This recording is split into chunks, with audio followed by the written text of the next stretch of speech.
بسم الله الرحمن الرحيم الحمد لله رب العالمين الصلاة والسلام على أشرف المرسلين وعلى آله وصحبه أجمعين أما بعد.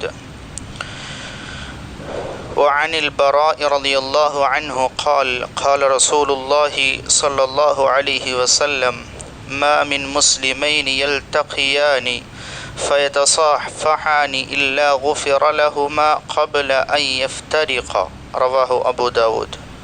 قال رسول الله صلى الله عليه وسلم لا تدخلوا الجنة حتى تؤمنوا ولا تؤمنوا حتى تحابوا أولا أدلكم على أمر إذا فعلتموه تحاببتم أفشوا السلام بينكم.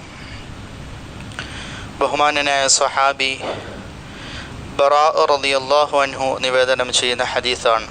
അദ്ദേഹം പറയുകയാണ്, ആദരവായ റസൂലുള്ളാഹി സ്വല്ലല്ലാഹു അലൈഹി വസല്ലം അരുൾ ചെയ്യുകയുണ്ടായി, രണ്ട് മുസ്ലിമീങ്ങളായ സഹോദരങ്ങൾ കണ്ടുമുട്ടുകയും അവർ പരസ്പരം മുസാഫഹ ചെയ്യുകയും ചെയ്താൽ അവർ പിരിയുന്നതിന് മുമ്പായിട്ട് അല്ലാഹു സുബ്ഹാനഹു വ തആല അവരുടെ പാപങ്ങൾ പുറത്തു നൽകുന്നതാണ് എന്ന് ആദരവായ റസൂലുള്ളാഹി സ്വല്ലല്ലാഹു അലൈഹി വസല്ലം പറഞ്ഞു. വളരെ പ്രധാനപ്പെട്ട ഒരു ഹദീസാണ് നബി തങ്ങൾ സ്വല്ലല്ലാഹു അലൈഹി വസല്ലം പറഞ്ഞത്. സാധാരണ നിലയിൽ നാം എല്ലാം അവഗണിച്ചു പോകുന്ന ഒരു കാര്യമാണ് സലാം പറയുക, മുസാഫഹ ചെയ്യുക. അത് കുറഞ്ഞ പടിയിൽ താഴ്ന്ന നിലയിൽ നാം കാണുന്ന ഒരു സംഗതിയാണ്. എന്നാൽ നബി തങ്ങൾ സല്ലല്ലാഹു അലൈഹി വസല്ലം ഇത്രയും ചെറിയൊരു പ്രവർത്തനത്തിനും വണ്ണമായ പ്രതിഫലമാണ് വാഗ്ദാനം ചെയ്തിരിക്കുന്നത്. എന്താണ് പ്രതിഫലം? രണ്ട് മുസ്ലിമീങ്ങളായ സഹോദരങ്ങൾ കാണുകയും അവർ പരസ്പരം മുസാഫഹ ചെയ്യുകയും ചെയ്താൽ അല്ലാഹു സുബ്ഹാനഹു വ തആല അവരുടെ പാപങ്ങളെല്ലാം പുറത്തു നൽകുന്നതാണ്. പാപങ്ങളെന്ന് പറയുമ്പോൾ ചെറിയ പാപങ്ങൾ, പലതരത്തിലുള്ള ചെറിയ പാപങ്ങൾ നമ്മുടെ ജീവിതത്തിൽ നിരന്തരം ഉണ്ടായിക്കൊണ്ടിരിക്കുകയാണ്. പാപങ്ങളിൽ നിന്നും ആരും ഒഴിവല്ല. നാം പാപം ചെയ്യേണ്ട ആവശ്യമില്ല. പാപങ്ങൾ ഇക്കാലത്ത് ഇങ്ങോട്ട് വന്നുകൊണ്ടിരിക്കുന്ന കാലമാണ്. അത്തരത്തിൽ പാപങ്ങളിൽ കുമിഞ്ഞ് ജീവിക്കുന്ന നമ്മെ സംബന്ധിച്ചിടത്തോളം സ്വർഗപ്രവേശനത്തിന് അള്ളാഹുവിൻ്റെ മുമ്പിൽ സ്വർഗം നൽകപ്പെടുവാൻ നിർബന്ധ ഘടകമാണ് പാപം പൊറുപ്പിക്കപ്പെടുക എന്നത്. അങ്ങനെയുള്ള ഒരു വലിയ ഒരു വാഗ്ദാനമാണ് റസൂലുള്ളാഹി സ്വല്ലല്ലാഹു അലൈഹി വസല്ലം മുസാഫഹയിലൂടെ നൽകുന്നത്. റസൂലുള്ളാഹി സ്വല്ലല്ലാഹു അലൈഹി വസല്ലമയുടെ വേറൊരു ഹദീസിൽ കാണാൻ സാധിക്കും, ലാ തദ്ഖുലുൽ ജന്നത ഹത്താ തുഅ്മിനു, നിങ്ങൾ വിശ്വാസികൾ ആകാത്തിടത്തോളം നിങ്ങൾ സ്വർഗത്തിൽ പ്രവേശിക്കുകയില്ല. വലാ തുഅ്മിനു ഹത്താ തഹാബ്ബു, നിങ്ങൾ പരസ്പരം സ്നേഹിക്കാത്തിടത്തോളം നിങ്ങൾ വിശ്വാസികളുമാവുകയില്ല.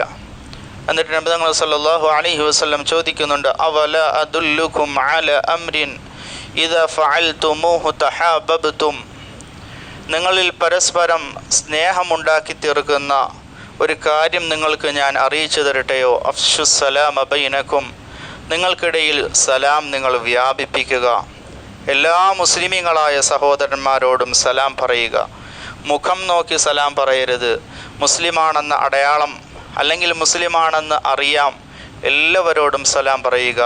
അസ്സലാമു അലൈക്കും വറഹ്മത്തുള്ളാഹി വബറകാതുഹു, അതാണ് സലാമിൻ്റെ പൂർണ്ണ രൂപം.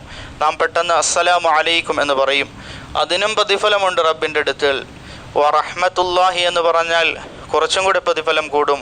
വബറകാതുഹു എന്ന് പറഞ്ഞാൽ പരിപൂർണ സലാമിൻ്റെ രൂപമാണ്, അതിനാണ് ഏറ്റവും പ്രതിഫലം. നബി തങ്ങൾ സല്ലല്ലാഹു അലൈഹി വസല്ലമയുടെ ഹദീസിൽ ഇത്തരത്തിലാണ് നമുക്ക് കാണാൻ സാധിക്കുന്നത്. സലാം നബി തങ്ങൾ സല്ലല്ലാഹു അലൈഹി വസല്ലമയുടെ കാലം മുതൽ തുടങ്ങിയതല്ല. ബഹുമാന്യനായ ആദം നബി അലൈഹിസ്സലാം ആദിപിതാവാണ്. അദ്ദേഹത്തെ അല്ലാഹു സുബ്ഹാനഹു വ തആല സൃഷ്ടിച്ചപ്പോൾ അദ്ദേഹം തുമ്മി എന്നാണ് ചരിത്രത്തിലുള്ളത്. തുമ്മിയപ്പോൾ അല്ലാഹു സുബ്ഹാനഹു വ തആല അദ്ദേഹത്തോട് പറഞ്ഞു, അൽഹംദുലില്ല പറയുക. അൽഹംദുലില്ല പറഞ്ഞു. ഇത് കേട്ട റബ്ബ് തന്നെ ഇർഹമുക്കല്ലാ, കേൾക്കുന്നവർ പറയണമെന്ന നിലയിൽ ആദമിന് പഠിപ്പിക്കുകയാണ്. എന്നിട്ട് ആദമിനോട് പറയുന്നുണ്ട്, അവിടെ മലക്കുകൾ ഇരിപ്പുണ്ട്, അവരുടെ അടുക്കലേക്ക് പോയി സലാം പറയണം. ആദം നബി അലൈഹിസ്സലാം അവരുടെ അടുക്കലേക്ക് പോയിട്ട് സലാം പറഞ്ഞു. അവർ തിരിച്ചു വഅലൈക്കുമുസ്സലാം എന്നും പറഞ്ഞു. എന്നിട്ട് ആദം നബി അലൈഹിസ്സലാം മടങ്ങി റബ്ബിൻ്റെ അടുക്കലേക്ക് വന്നപ്പോൾ അല്ലാഹു സുബ്ഹാനഹു വ തആല പറഞ്ഞു കൊടുക്കുന്നുണ്ട്, ഈ രണ്ട് വചനങ്ങൾ നിനക്ക് ശേഷമുള്ള ആരൊക്കെ വരുന്നുണ്ടോ അവർക്കെല്ലാമുള്ള അഭിവാദ്യ വചനങ്ങളാണ് എന്ന് അല്ലാഹു സുബ്ഹാനഹു വ തആല പറഞ്ഞ് മനസ്സിലാക്കി കൊടുക്കുന്നുണ്ട്. പരിശുദ്ധമായ ഖുർആനിൽ നമുക്ക് കാണാൻ സാധിക്കും, ദഅവാഹും ഫീഹാ സുബ്ഹാനകല്ലാഹുമ്മ വ തഹിയ്യതുഹും ഫീഹാ സലാം.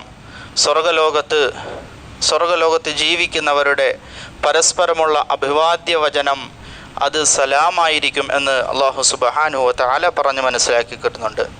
നമുക്കൊക്കെ ഉള്ള സംശയമാണ്, മസ്ജിദിലേക്ക് വരുമ്പോൾ സലാം പറയണോ?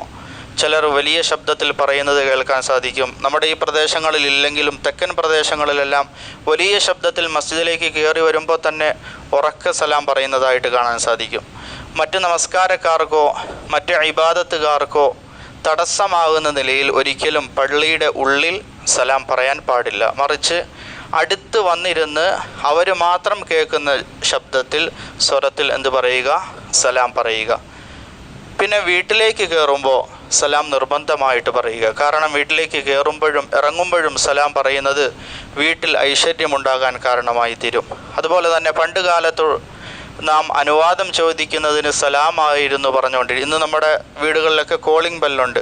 പണ്ട് കാലത്തൊക്കെ സലാമായിരുന്നു പറഞ്ഞിരുന്നത്. പരിശുദ്ധമായ ഖുർആനിൽ അല്ലാഹു സുബ്ഹാനഹു വ തആല പറഞ്ഞിട്ടുണ്ട്, യാ അയ്യുഹല്ലദീന ആമനു ലാ തദ്ഖുലൂ ബുയൂതൻ ഗൈറ ബുയൂതികും ഹത്താ തസ്തഅനിസു വ തുസല്ലിമു അലാ അഹ്ലിഹാ. നമ്മൾ മറ്റൊരാളുടെ വീട്ടിലേക്ക് കയറുമ്പോൾ അല്ലെങ്കിൽ മറ്റൊരാളുടെ റൂമിലേക്ക് കയറുമ്പോൾ അവരോട് സലാം പറഞ്ഞ് അനുവാദം ചോദിച്ചതിന് ശേഷം മാത്രമേ നിങ്ങൾ അങ്ങോട്ട് പ്രവേശിക്കാവൂ എന്ന് അല്ലാഹു സുബ്ഹാനഹു വ തആല പറയുന്നുണ്ട്. അതുകൊണ്ട് സലാം എന്ന് പറയുന്നത് ഒരു മുസ്ലിമായ മനുഷ്യൻ്റെ വളരെ പ്രധാനപ്പെട്ട ഘടകമാണ്. നമുക്കറിയാം, നമ്മുടെ നാടുകളിലെല്ലാം എന്നല്ല ലോകമൊട്ടാകെ ഗുഡ് മോർണിംഗ് പറയുന്നുണ്ട്, ഗുഡ് ആഫ്റ്റർനൂൺ പറയുന്നുണ്ട്, ഗുഡ് ഈവനിങ് പറയുന്നുണ്ട്. ഇതൊക്കെ ഒരു വാക്ക് മാത്രമാണ്. ഇതിനൊന്നും വലിയ അർത്ഥതലങ്ങളില്ല. പക്ഷെ സലാമിൻ്റെ അർത്ഥം നാം ചിന്തിക്കുകയാണെങ്കിൽ വലിയൊരു ദുആയാണ് സലാം എന്ന് പറയുന്നത്. അസ്സലാമു അലൈക്കും എന്ന് പറഞ്ഞാൽ അല്ലാഹു സുബ്ഹാനഹു വ തആലയുടെ രക്ഷയിൽ താങ്കളാകട്ടെ. എന്ത് വലിയ ദുആണ്! ഒരാളെ കാണുമ്പോൾ അസ്സലാമു അലൈക്കും, അല്ലാഹു സുബ്ഹാനഹു വ തആലയുടെ രക്ഷയിലാകട്ടെ.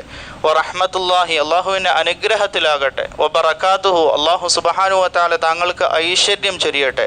ഒരു മനുഷ്യനോട് നാം ചെയ്യാൻ പറ്റുന്ന ഏറ്റവും വലിയ ദുആയാണ് സലാം എന്ന് പറയുന്നത്. അപ്പോൾ ഒഴിച്ചുകൂടാൻ പറ്റാത്ത ഒരു ദുആയാണ് മുഅ്മിനിനെ സംബന്ധിച്ചിടത്തോളം സലാം. അത് നിർബന്ധമായും എല്ലാ സാഹചര്യങ്ങളിലും മുഖം നോക്കാതെ ആള് നോക്കാതെ മുസ്ലിമീങ്ങളോട് എല്ലാവരോടും പറയണം. അഫ്ഷു എന്ന വാക്കാണ് പരിശുദ്ധമായ ഹദീസിലെല്ലാം ഉപയോഗിച്ചിരിക്കുന്നത്. അഫ്ഷു എന്ന് പറഞ്ഞാൽ പരത്തുക, വ്യാപിപ്പിക്കുക, എല്ലാവരോടും സലാം പറയുക. അഫ്ഷു സലാമ ബൈനക്കും, നിങ്ങൾ പരസ്പരം സലാമിനെ വ്യാപിപ്പിക്കുക, സലാം എല്ലാവരോടും പറയുക.